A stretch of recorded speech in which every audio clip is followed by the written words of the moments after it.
This is Brother Roman back with another reaction video. This is Andrew. He does a lot of videos on awareness about narcissistic abuse and all the terminologies. So this is going to be a live reaction video. Please like, share, and subscribe. You'll get more content coming up shortly. Bang, let's go. Back to the channel. Thank you for being here. My name is Andrew, coming to you from the beautiful Carolinas. Today's topic is going to be what the narcissist wants you to think.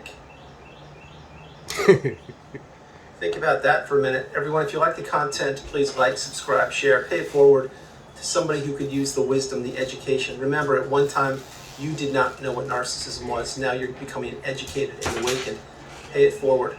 I'll jump right in. So what the narcissist wants you to think.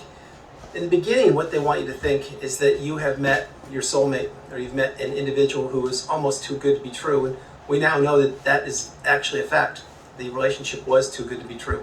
But in the beginning of that relationship, the narcissist wanted to literally figure out everything about you. And they wanted to weaponize anything that you liked to do or your resources against you. Now, I say that frequently on the channel. It's to reinforce that this relationship was not your fault. You were manipulated. You were taken advantage of, and you were tricked and trapped. And you were abused throughout the body of the relationship. You could even say the minute you met the narcissist, because most likely, although not exclusively, the narcissist was acting like they were another individual. In other words, now this could be in the beginning signs of like love bombing, giving you gifts, showering you with presents, and being the fake person that they mirror you. So if you're an excited person, fun loving going, they'll mimic your personality just so they could ease in, so you can feel comfortable with them, and then they'll use it against you. Let's get back to it. They were flying under the radar, and they took advantage of you and your empathy and your kindness and your love, your resources, your money, your social circle, your hobbies, your house, everything. Now, having said all these things, what the narcissist wants you to think is when you were in that relationship, they wanted you to think that you had found it. You found the one person on this planet of so many billions of people that was going to connect with you, and you two were going to create a future, build a future, perhaps move in together, get married, maybe relocate, start a business, have children, raise children, whatever you were going to do. But in the beginning, remember, the narcissist tried their best to assimilate with you.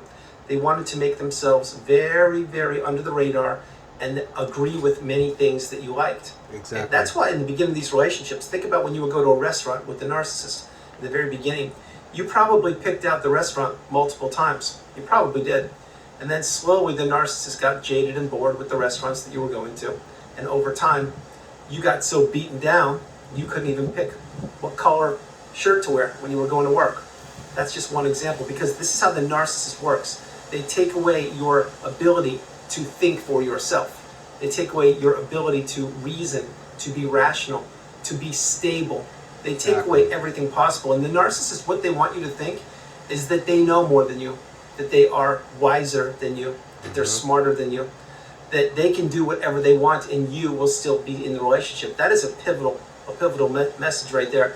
The narcissist, remember, the narcissistic abusive cycle, it goes love bomb / euphoric stage, then the devaluation stage, which is usually the longest part of the relationship, and then the discard, which is when it ends, or you end it yourself, and then perhaps the narcissist hoovers. We're not talking about a hoover today. What I'm sharing with you is what the narcissist wanted you to think. They wanted you to think that you couldn't break free from the trauma bond. Exactly. They wanted you to think that they owned you forever.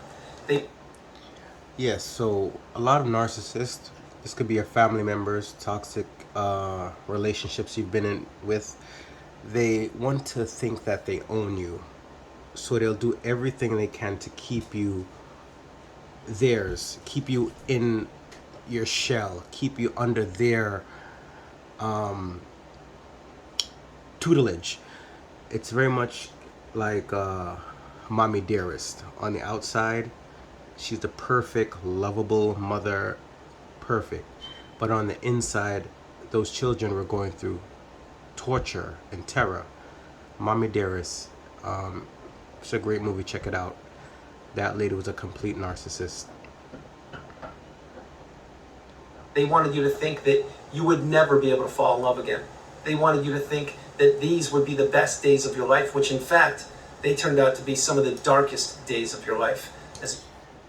Another one, I was watching a documentary, a real life documentary, and give all praises to the Most High all the time. So this documentary was showing, this is a perfect example of things that narcissists would do. There was a documentary where a mother and a daughter was living together. The daughter was the daughter was probably about, I don't know, 15 or so. And the mother was slowly putting a little bit of poison in her food every day, just to keep the girl like kind of handicapped. The girl was used to be a perfectly fine young child, but then the child started to get her own personality and do her own things. So the mother started to put in some kind of poison in her tea, in her food every so often. So then the girl, she became like kind of disabled. So then the mother would be in complete control over her. So they do stuff like that to keep control of you. Let's get back to the video. As a matter of fact, most of the days spent in the toxic narcissistic relationship are some of the most challenging and trying and testing to your core days of your existence. It's a fact. Now, again, I'm going to go back to the thumbnail. What the narcissist wanted you to think, they wanted you to think that they were superior and that they knew what you should be doing every waking moment of your life. In other words, where to go, who to speak to, who not to speak to, if you should have relocated, if you should have stayed in the same location, if you should have loaned them money, if you should have given them money, if you should have ignored all the red flags and not trust your intuition or instincts and continue to be abused day after day, week after week, month after month, year after year.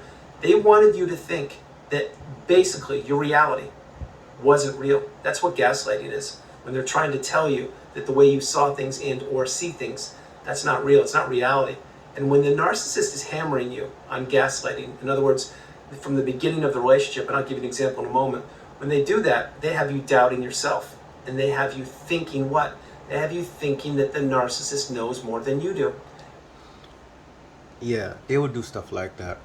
So, prime example, they would, growing up, I would always, well, that's triangulation.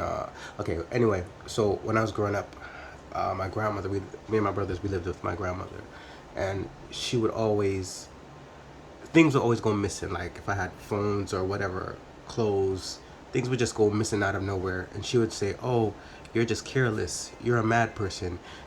You know, you need to be more organized. You're just going crazy. You know, you're a madman." And it would be her stealing my things and stealing my brother things, and she'll blame it on the brothers, and she'll cause all this dissension between us brothers. Even recently, a couple years ago, I went to go visit her, and I was wearing slippers. She took one slipper. We was on our we was on our way to one of her friend's house, right? So we was in a car. When I got out, one of my slippers was gone. So I don't know how she did it, but she hid one slipper, and then when we got to her friend's house, you know, the gaslighting begins.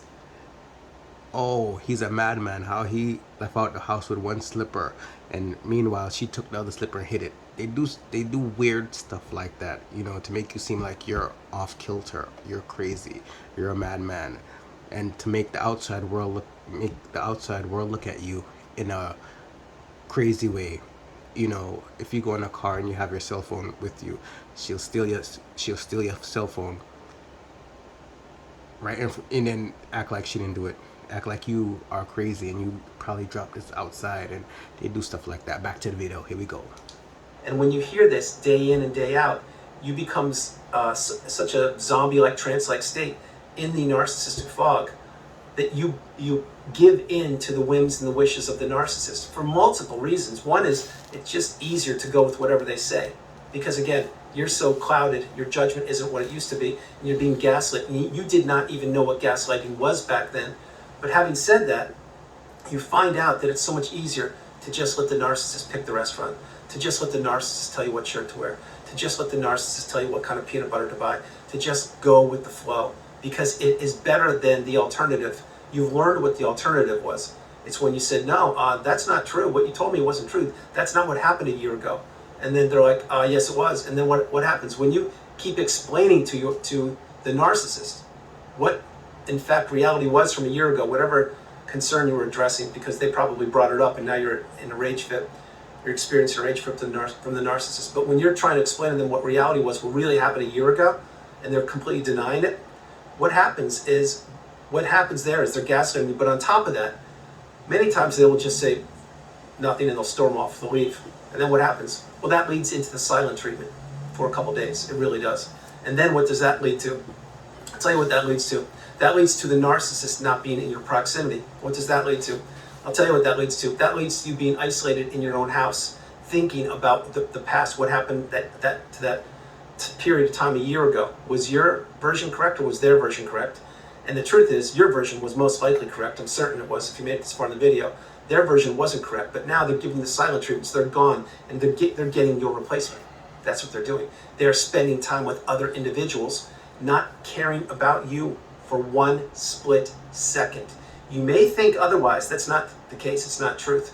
Truth is, the narcissist, using this example, they wanted you thinking and being stuck in your own house, thinking of the past, whatever that concern was from a year ago that the narcissist brought up when you were experiencing the rage fit, and they wanted you thinking, was it real? I'm not sure, I don't know. But you're stuck. Now you're trapped in the narcissistic fog, and you don't know what's going on. So let's say a few days go by. The narcissist rolls back in as if nothing happened, because that's what they do. What did you do? Well, you had two options. One, act like you were sorry and apologize for something that you did not do. In other words, excuse their poor behavior. Or you could also act like nothing happened, which is most likely what you did. You did one of those two things, I can assure you. Yeah, so they will do the most chaotic stuff, like, okay, one time I was in a car with my mom, and I had an iPhone. We was with her friend in the car. I was in the front seat. She was driving. It's like, and I knew she was a thief back then, but it's like you always got to be on eggshells, and you always got to just... So I got out the car, and I didn't have my phone, and I know it was her, and she's like, well, you don't know, you're crazy, you probably dropped it. And I know she's a thief. So it's like, but that's your mother. You know what I'm saying? So, and they'll gaslight you, and just, they're giggling with her friend, like, it's not a big deal. Then a couple days later or whatever, I was mad at, but then it's like, how long can you stay mad? Because you have to move on with yourself and act like nothing happened. Like, okay, move on. You know what I'm saying? Because they'll know you recover. They'll know you'll get another one. It's just hard to explain sometimes when you're dealing with these narcissists. And what happened then? Well, then life went on as it usually did when you were married to the narcissist. It was the roller coaster of emotions. It was 28 days of hell, 2 days of fake love and affection. Exactly. And this is exactly how you ignored your intuition and instincts and red flags, because you were groomed, you were taught, you were trained to not challenge the narcissist, because the narcissist wanted you to think very specifically. In other words, they wanted you thinking if you did challenge them or call them out, that you're going to get a rage fit or the silent treatment or get... Okay, now with the rage fit and the abuse, I'm gonna leave that one, but there's a lot of abuse that goes on if you try to call them out. Just like they want a perfect outside image, but when you're in a relationship with them, it's torture, and you don't understand, and you just try to do your best to be a good boyfriend, a good girlfriend, a good friend, a good son, a good daughter, but it's just never enough for the narcissist. They will nitpick at every little thing, and then they will, if you try to speak up, like, okay, I had 2 younger brothers. My youngest brother would get like physically tortured, by my grandmother, and that's to keep us like in fear of her, you know, keep us in fear of her. And then she would act like nothing happened. She would do things and, you know, and then act like it didn't happen.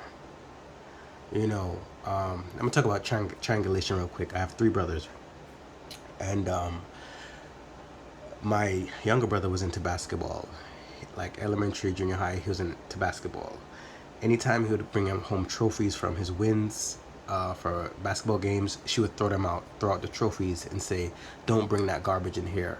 Don't bring, that's foolishness. Don't bring your basketball trophies in here. That's garbage." He had like probably like 5 trophies, and she would just throw them away and say, "That's garbage. Don't bring that garbage in here." So that's basically taking away his identity. He's taking away his what could be of him. You know what I'm saying? He could be a basketball player today. Sorry, but he didn't get the support. So she would also try to triangulate us 3 brothers. We weren't allowed to share with each other. If I go out, I was the oldest. If I had to go out and buy food for everyone, she would tell me not to buy them no food because they're disgusting, they're worthless, they're pieces of shit. She would say that. So me and my brothers don't have a close relationship because we was raised by our grandmother, and she would triangulate us. Even the stepdad was like, "That's not right. Why would you tell your brothers not to share with each other?" I would go and buy them clothes and jeans because we were kind of poor, but anytime I was working, I would go buy them t-shirts and shirts and clothes, and she would say, "Don't buy them nothing. Don't, they're disgusting," you know, and just, but it was okay for me to buy her stuff, but I couldn't buy my younger brothers nothing. And when you're younger, you don't realize how this kind of can affect you growing up. So it's just weird, sneaky things she would do like that. That kind of, she would tell us that our mother is not our mother, and you know, just evil things this grandmother would do. I gotta call it out. Back to the video. Gaslighting, or they're going to play the victim, or they're going to tell you, "Oh, just toughen up, you're such a baby," whatever. But they're never going to be accountable, and they're never going to be able to introspect and say, "You know what, you're right. I thought about that, and you were actually right. That time period a year ago, you brought up a few days ago, after I ghosted you for 3 days, you were right. You were totally right. I apologize. I'm wrong." You're never going to get that. They're either going to act like it never happened and waltz right in, prance right in the house like nothing happened, or they're going to make it even more difficult on you, and you're going to apologize for something that you didn't do. That's how these things work. That's how these relationships work. You become a walking apology. That's what you do. You become an unpaid helper. That's what you do. You become a resource to be depleted. That's what you do. You spend so much time alone, even when you're sitting right next to the narcissist on a couch, perhaps watching a movie or something. Back then, you're more isolated then than you ever have been, because you're sitting close to somebody who in fact you were in love with, but they can't love. You didn't know it back then, but then they're on their smartphone while you're supposed to be watching a documentary with them. Understand all these things. That is why the narcissist can never be satiated. They can never ever find one individual to settle down with, to be a person to complete them, or they complete the person. That's not how it works in these narcissistic relationships. The way it works is you enter them under the guise or the disguise or the mask of the narcissist. In other words, you fell in love with them, they didn't fall in love with you. As soon as that wedding ring is on, or you move in together, boom, that's when the mask comes off, and that's when the rules change virtually overnight. Exactly. Think about what I'm sharing with you. This is not good behavior. But the thing is, many times, if you were married or you did get married, it's kind of too late, because let's say you got married today as an example, and then tomorrow or within a week or so, they started really devaluing you and throwing you under the bus and just behaving really poorly like they always do. Well, what are you going to do? It takes a very strong person to end a wedding after a week. It really does. But some of you have done it. I know you have. And that means you were super strong back in the moment, stronger than most of us who stayed in the relationship, because we didn't know what we were up against. Yeah, so this is to all my fellas. If you're in a relationship with a woman, any woman, your wife or sister, anybody, and they're very controlling over you, they need to monitor your phone, they want to know your whereabouts, they just, that's like a monitoring kind of spirit. That could be a narcissist right there. You know, so you gotta be careful. It's not cute when your girl is all trying to be up in your phone, gotta know your password. If she don't trust you, she don't trust you. Then that's her decision to leave or not. But you shouldn't be dealing with the stress of, you know, these females nowadays, how they be just so, what you call it, controlling. You know, back to the video. Against, and we thought that we were doing the right thing by helping another individual, by working for the goals that we had planned and creating a future.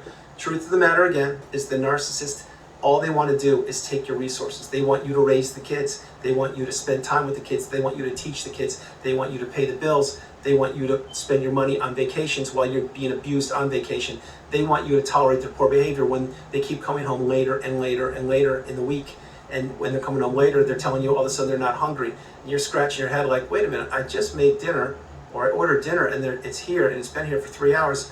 No call, no show. You roll in, and you've already had dinner, and it's now 11 o'clock at night. What's going on there? Think about it. These are the behaviors of the narcissist. And the more narcissistic toxicity you experience, the more they press on the gas. The more they press on the gas, the sooner you are to the end of that relationship. And they know it. Think about what I'm sharing with you. Keep this in mind. The narcissist needs fuel sources. You were a fuel source for a period of time. You were. But if you married the narcissist, let's say, or it's your mom or dad or brother, sister, whomever, and you lived under the same roof, or you still do, well, you're what I call a built-in fuel supply, which means you're still living under the roof, and you still have to tolerate the poor behavior. And that's the way it works until you move out or until you leave. And if you were married to the narcissist, it's the same thing. They now know that they have you at home doing whatever you were doing. Maybe you married the narcissist and there were no kids involved. If that's the case, what happened there? I'll tell you what happened there. You were in your house or wherever you were living, and you were isolated, and wedges were being driven between you and your immediate family members, you and the neighbors, you and the extended family, you and your coworkers, you and virtually anybody that you had encountered in, or the relationships you had built up over years or decades. And then the narcissist would be out sincerely doing whatever they're doing on their own, acting single, taking the wedding ring off when they're not with you. You're stuck at home pining, thinking about the narcissist coming home, but knowing that when the front door opens, what's it going to be? Dr. Jekyll or Mr. Hyde? I don't know. On top of that, the behavior was getting worse and worse over time. And yes, you would have moments of happiness and or joy sprinkled in between there. It wasn't all nonsense and devastation and manipulation. There was some fake empathy and fake love there. But the point being, that was just to string you along, to keep you in the relationship while they went out and looked for your replacement again. Now keep this in mind. I say they when they go out and look for your replacement, I say that frequently. And the reason I say that is because not only is it perfectly true, but the narcissist cannot be happy or satisfied or satiated with one source of supply. And it... Yeah, narcissists, they're never satisfied, and they can never sit still. They're always up doing, they be up like 5 o'clock in the morning just doing random stuff. And what's interesting about them, they can't go to sleep peacefully unless they do create a chaos, unless they have like a rage fit, unless they just like terrorize the hell out of you. Then they could fall asleep nice and peacefully while you here up just don't know what to do with yourself. Like, did you just witness that again and again and again and again and again? Will tomorrow be a good day? Will tomorrow not be a bad day? And then you got to be like, oh, well, I got to be on my best behavior because I don't want to upset this person. I don't want to make them go crazy. So I'm going to do the best I can to be a people pleaser for them so they won't just start terrorizing me. And so it's a interesting dynamic when you're dealing with a narcissist. But back to the video. It doesn't need to be romantic. It can be a dog. It can be a car. It can be a town. It can be social media. It can be an article of clothing. It can be money. It can be anything. It can be a coworker. It can be a religious organization or community that you were in or a part of. It can be a hobby. The narcissist gets supply from so many things, from riding bikes to religious organizations, to neighbors, to functions, to barbecues, to romantic relationships, to friendships, This is how the narcissist goes on. That's why the narcissist can't sit still. The narcissist is always on the prowl looking for other fuel sources. And that again is why many times the narcissist, once you kick them to the curb and you've gone no contact, blocked them, deleted them, removed all flying monkeys and people associated with them, once you've done that and you've healed and or you are well on the healing path, that is why at times they rear their ugly head again. Yeah, it's very important. Once you decide to go no contact with a narcissist, when you figure who the narcissist out, it could be multiple of them. You gotta go no contact. You gotta go no contact with anyone they know, anyone they talk to, anyone that is associated with you. Because I'm telling you this, that's pure facts. They're all talking with each other. So if you have a narcissist and a friend, if you have one friend in mutual, that friend is going to be telling that narcissist everything that you're going. If you're anything that's going on in your life, when they talk to that narcissist, they're going to relay the information. So all fly monkeys, if your narcissist know your neighbors, if they know your coworkers, you already know you got to go in contact with all of them, because they'll start playing a game of telephone. You tell them one thing, then it's going to go back to the narcissist. By the time the narcissist get it, they'll switch the whole story up and add their own little flavor to it. And then when it gets back to you, when you're outside in the supermarket and you're just at the cash register and you hear somebody talking about certain things that are personal to you, you're wondering like, why is these people having a conversation right next to me, but it's coming like it's pertaining to my life, and you don't know these people from a can of paint. So there you go, back to the video. Because they think that time has gone by and they can recycle you, or they can go back and finish you off, or that you will forgive them, or you will forget about their poor behavior. There are so many reasons why. And keep this in mind, when the narcissist tries to come back, let's say a mini Hoover as an example, whatever you want to call it, they will play the victim card like they have an illness or somebody that you knew, an acquaintance passed. And all they're trying to do is get that door open a crack and swing it wide open so that they can enter the relationship again with you and have you go back in the narcissistic fog and get stuck in that zombie-like trance-like state. Yeah, and that's completely true. All praises to the Most High for allowing me to understand this, and for you guys to understand these things too. So this happens. I've started to go no contact, slowly as much as I can, and flying monkeys, just random family members will be calling me. Oh, how you doing? Are you okay? Are you sick? Why the fuck are you asking me if I'm sick? I'm perfectly fine. Like, just weird questions. Or they'll say like, no, they'll be like, oh, well, this person just died. This person is in a hospital.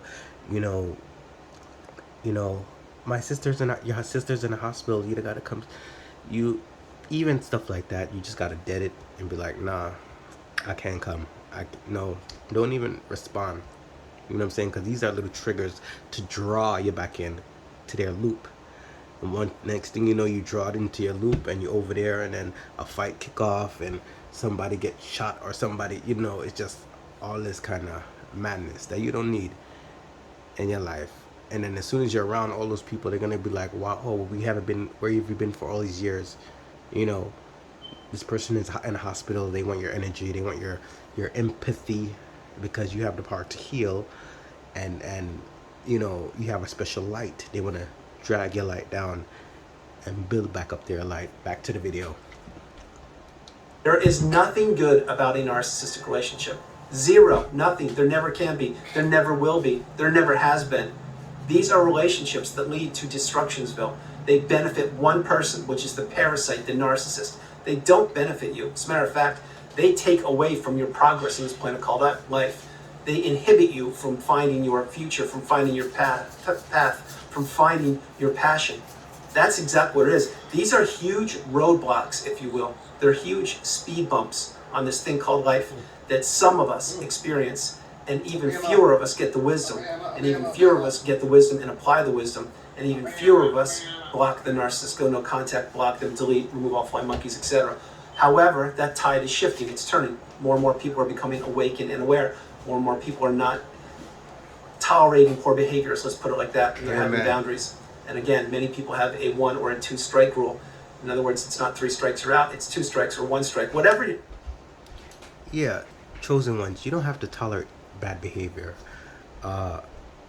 It's come to the point when, if you know that, okay, your baby mother or your girlfriend is coming to your job, causing chaos and slashing your tires and doing all this extraness, no contact.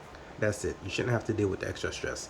If you have family members, you go to they invite you to the barbecue. The next thing you know, there's a big fight and they carrying on and they just triggering you and you're walking on eggshells and you're back into the feelings you've been feeling in the past. No contact. Don't go back over there. Don't, because they want you to stuck. They want your energy.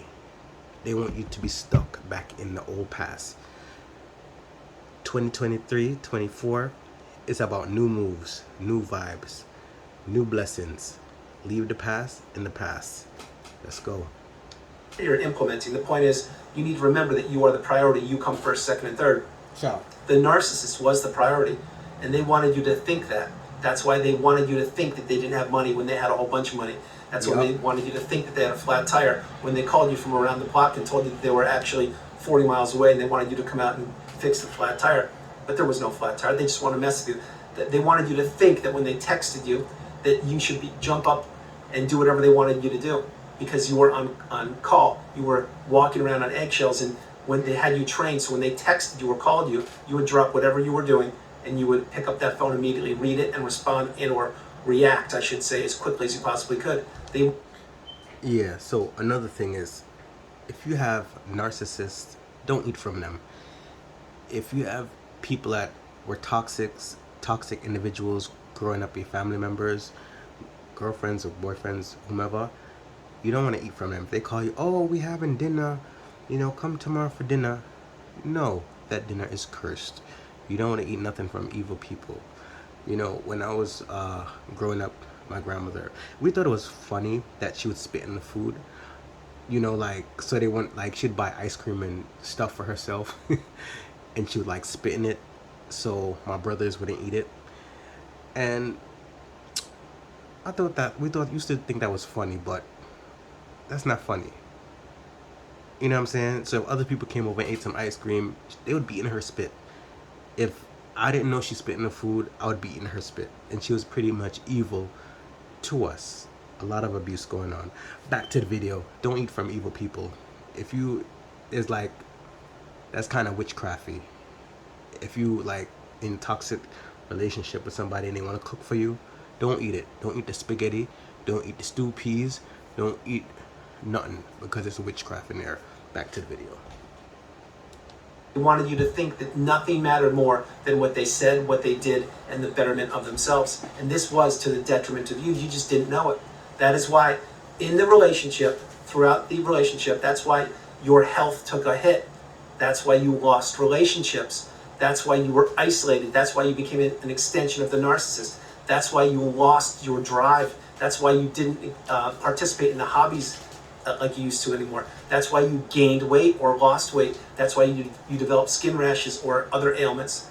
That is exactly why your alleged friends or acquaintances or coworkers would look at you and say, hey, everything seems to be going okay with you guys, with your marriage, everything seems to be going okay. Wink, wink. And you're like, what is that supposed to mean? I have no idea what it means. I'll tell you what it means.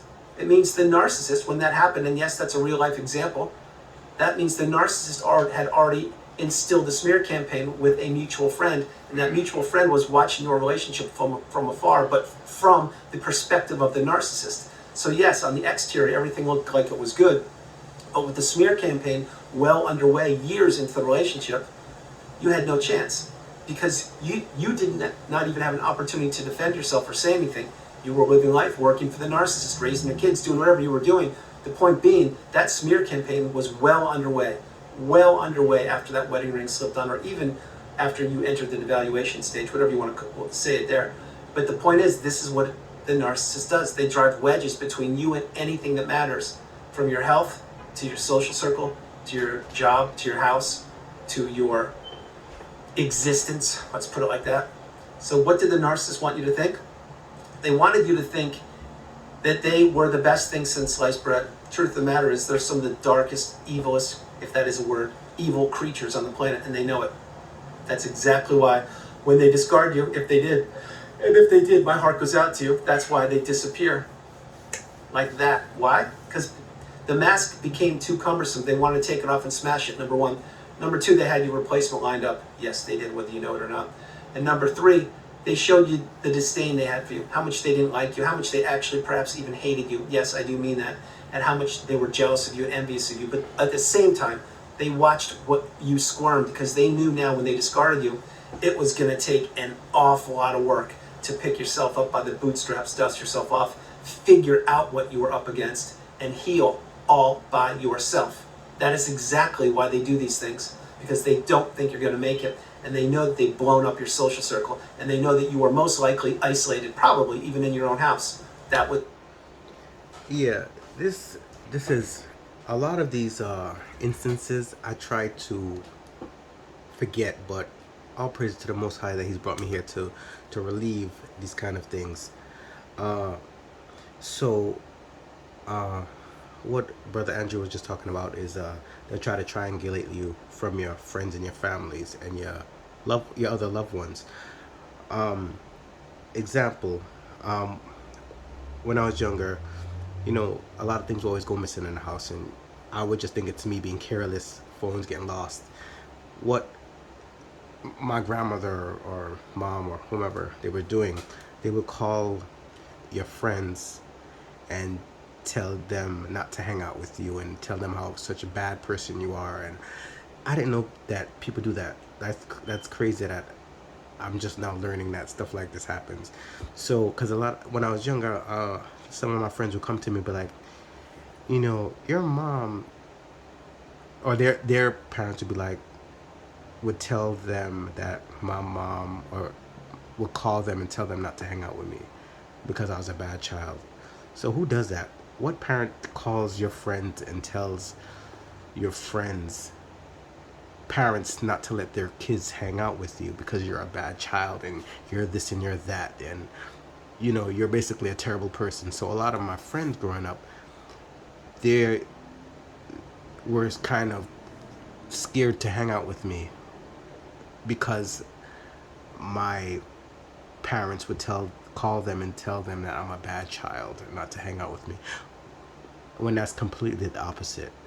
That was completely the opposite. It's like they're projecting their childhood and their feelings about themselves onto me, because all my teachers love me, all my friends love me, and it's just interesting that I always thought that was weird. Back to the video. Was me. Not a good place to be. But here I am. And here you are. My hope is you're getting the wisdom, you're applying it, and you are having boundaries. You're not a people pleaser. You're not saying yes to just anything. And you are saving your empathy for those who deserve it. Guys, that's the video. I hope you liked it. I loved doing it from the beautiful Carolinas. This is Andrew. Namaste. Have a great afternoon, evening, or morning, no matter where you are on the planet. You are not alone. Remember that. You are not alone. And what did the narcissist want you to think? They wanted you to think that in the beginning you struck gold. And the truth of the matter is, you didn't. You found fool's gold. You found something that's worthless. You found a low vibrational creature who can never get out of the quagmire where they exist. They can only try to steal, and they succeeded for a period of time, to steal your sunshine, your beautiful bright light, and they kept it for themselves until they couldn't hold it any longer. And again, either you got discarded or you ended it yourself, meaning the relationship. And now here you are, putting yourself back together, working towards the healing path, or working on the healing path, headed towards the pinnacle of indifference. And you are taking every day, one day at a time. You are being patient, stoic, calm, centered, and you understand your value. Guys, no matter where you are on the planet, you are not alone. Remember that. You are not alone. I love you all, and I'll talk to you tomorrow. All right, bye, guys. Yeah, that's Andrew. He does videos on narcissist abuse. His channel is called NarcDaily. Please check him out. He's awesome. Thank you for watching with me. If you have any questions or stories or anything you'd like me to talk about, please like, share, and subscribe. Leave some comments. I'm here for you. All right, people, have a good day. Take care. Peace.